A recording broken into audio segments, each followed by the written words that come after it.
வணக்கம். நான் சுதர்ஷன் மகேஷ். பீகார் மாநிலத்துக்கான சட்டமன்ற தேர்தல் அக்டோபர், நவம்பர் மாதத்துல நடைபெறவிருக்கிறது. கருத்து கணிப்பு முடிவுகளை நம்ம பார்த்துட்டு இருக்கிறோம். அந்த வகையில ஓட் வைப் அவர்கள் எடுத்த கருத்து கணிப்பு முடிவுகளினுடைய பகுதி 1 போன வீடியோல நம்ம பார்த்தோம். இந்த வீடியோல மீதி இருக்கக்கூடிய 6 கேள்விகளும் அதற்கான பதில்களும் தெரிஞ்சுக்கலாம் வாங்க. பீகார் மாநிலத்தை பொறுத்த மட்டும் தற்பொழுது என்டிஏவினுடைய அரசாங்கம் இருக்குது. தற்பொழுது களத்துல 3 முனை போட்டியா இருக்குது. மகா கட்பந்தன் அப்படின்ற பெயர்ல எதிர்க்கட்சிகள் காங்கிரஸ், ஆர்ஜேடி, கம்யூனிஸ்டுகள் இருக்கிறாங்க. ஆளக்கூடிய என்டிஏ கூட்டணியில நிதிஷ்குமாரினுடைய ஜேடியு, சிராக் பாஸ்வானினுடைய Lok Janshakti party and BJP குட்டி குட்டி கட்சிகள் இருக்கிறாங்க. தேர்தல் வியூக வல்லுநர் பிரசாந்த் கிஷோர் தனியா ஒரு கட்சி ஆரம்பித்து அவரும் களம் காண்றாரு. ஓட் வைபினுடைய கருத்து கணிப்பு முடிவுகள் 2வது பாகத்திற்கு போகலாம். நிதிஷ்குமார் வீடுகளுக்கு 125 யூனிட் இலவச மின்சாரம் அப்படின்னு சொல்லி ஒரு திட்டம் அறிவிச்சிருக்கிறாரு. இதை நீங்க எப்படி பார்க்கறீங்க அப்படின்ற கேள்விக்கு கருத்து இல்லை அப்படின்னு சொல்லிட்டு 3.8% மக்கள் சொல்லியிருக்கிறாங்க. ஒரு சிறப்பான முடிவு அப்படின்னு சொல்லிட்டு 35% மக்கள் சொல்லியிருக்கிறாங்க. எலெக்ஷனுக்கான ஒரு அறிவிப்பு தாங்க அப்படின்ற மாதிரி 41% மக்கள் சொல்லியிருக்கிறாங்க. இந்த மாதிரியான இலவச அறிவிப்பு அப்படின்றது நிதிநிலை நெருக்கடியை ஏற்படுத்தும் அப்படின்னு சொல்லிட்டு 12.3% மக்களும், முதல்ல அந்த மின்சார துறையில் இருக்கக்கூடிய பிரச்சனையை சரி பண்ணுங்கப்பா, அப்புறம் மற்றதை பார்க்கலாம் அப்படின்னு சொல்லிட்டு 7.9% மக்கள் சொல்லியிருக்கிறாங்க. நல்ல முடிவு அப்படின்னு சொல்லிட்டு 35% மக்களும், எலெக்ஷனுக்கான ஒரு அறிவிப்புன்னு சொல்லிட்டு 41% மக்களும் அதிகபட்சமா சொல்லியிருக்கிறாங்க. அண்ட் அடுத்த கொஸ்டின், தற்பொழுது நிதிஷ்குமார் அரசாங்கம் பெண்களுக்கு 10,000 ரூபாய் அப்படின்னு சொல்லிட்டு முக்கிய மந்திரி மகிழா ரோஜ்கார் யோஜனா அப்படின்ற ஒரு திட்டத்தை அறிவிச்சிருக்கிறாங்க. பெண்களுக்கு 10,000 ரூபாய்.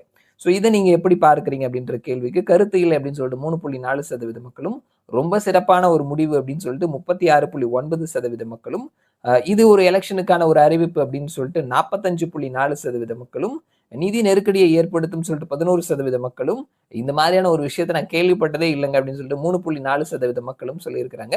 நல்ல முடிவு 36.9, எலெக்ஷனுக்கான அறிவிப்பு 45.4 அப்படின்னு சொல்லி அதிகபட்சமா மக்கள் சொல்லியிருக்கிறாங்க.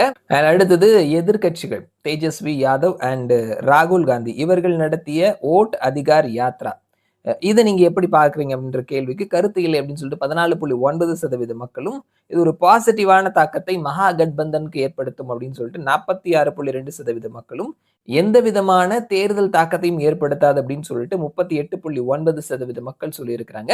ஸோ கிட்டத்தட்ட ஈக்குவல்னு கூட நம்ம சொல்லலாம். 46% மக்கள் தாக்கத்தை ஏற்படுத்தும் மகா கட்பந்தனுக்கு ஆதரவா போகும் அப்படின்னு சொல்லியும், தாக்கத்தை ஏற்படுத்தாது அப்படின்னு சொல்லிட்டு 38.9% மக்களும் சொல்லியிருக்கிறாங்க. அடுத்த கொஸ்டின், பிரதமரினுடைய மறைந்த தாயார் அவரை பத்தி விமர்சனம், தவறான ரீதியில விமர்சனம் பண்ணியிருந்தாங்க மகா கட்பந்தன் கூட்டணி.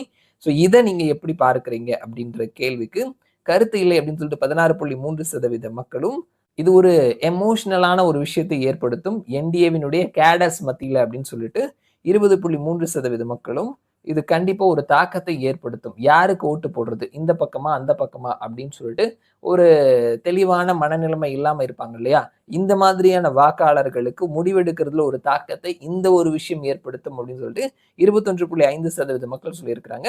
தேர்தலில் எந்த மாதிரியான தாக்கத்தையும் ஏற்படுத்தாதுன்னு சொல்லிட்டு 41.9% மக்கள் சொல்லியிருக்கிறாங்க அதிகபட்சமா அப்படின்றத நம்ம பார்க்க முடிகிறது. ஸோ பிஜேபி கேடர்ஸுக்கு 0.5%, 20%, அதே நேரத்துல எந்த மனநிலைமையிலும் இல்லாத வாக்காளருக்கு ஒரு தாக்கத்தை ஏற்படுத்தும், அதுவும் ஒரு 0.5%, 21%, இது ரெண்டும் சேர்ந்தாப்புல 41% தாக்கத்தை ஏற்படுத்தாது அப்படின்றத சொல்லியிருக்கிறாங்க. அடுத்தது, தற்பொழுது மத்திய அரசாங்கம் ஜிஎஸ்டியில சீர்திருத்தம் பண்ணியிருக்கிறாங்க இல்லையா, ஸோ இது என்ன மாதிரியான தாக்கத்தை வரக்கூடிய பீகார் அசம்பிளி எலெக்ஷன்ல ஏற்படுத்தும் அப்படின்ற கேள்விக்கு கருத்து இல்லை அப்படின்னு சொல்லிட்டு 25.4% மக்களும், தாக்கத்தை ஏற்படுத்தும் அப்படின்னு சொல்லி குறிப்பா என்டிஏவுக்கு சாதகமா போகும் அப்படின்னு சொல்லிட்டு 37.4% மக்களும், என்டிஏவுக்கு சாதகமா எல்லாம் போகாது அப்படின்னு சொல்லிட்டு 37.2% மக்களும் சொல்லியிருக்கிறாங்க.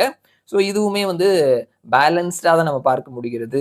கடைசி கேள்வி, இந்த பீகார் தேர்தலில் நீங்க யாருக்கு ஓட்டு போட போறீங்க அப்படின்ற டைரக்டான கேள்விக்கு சொல்ல முடியாது, கருத்து இல்லை அப்படின்னு சொல்லிட்டு 6.5% மக்களும், என்டிஏவுக்கு அப்படின்னு சொல்லிட்டு 36.2% மக்களும், மகா கட்பந்தனுக்குன்னு சொல்லிட்டு 35.8% மக்களும், ஜன்ஸ்வராஜுக்குன்னு சொல்லிட்டு 8.7% மக்களும், மற்றவர்களுக்குன்னு சொல்லிட்டு 12.8% மக்களும் சொல்லியிருக்கிறாங்க.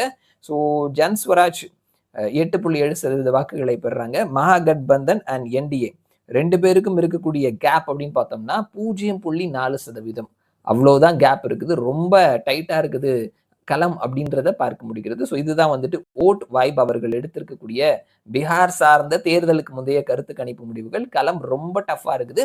கிட்டத்தட்ட எல்லா கேள்விகளுக்குமே பதில்கள் அப்படின்றது பேலன்ஸ்டா தான் இருக்குது.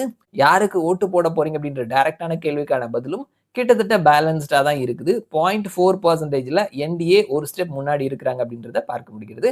பார்க்கலாம் யாருக்கான வாய்ப்புகள் இருக்குது அப்படின்னு சொல்லிட்டு. மறுபடியும் நான் உங்களை இன்னொரு வீடியோல சந்திக்கிறேன். அது வரைக்கும் நன்றி.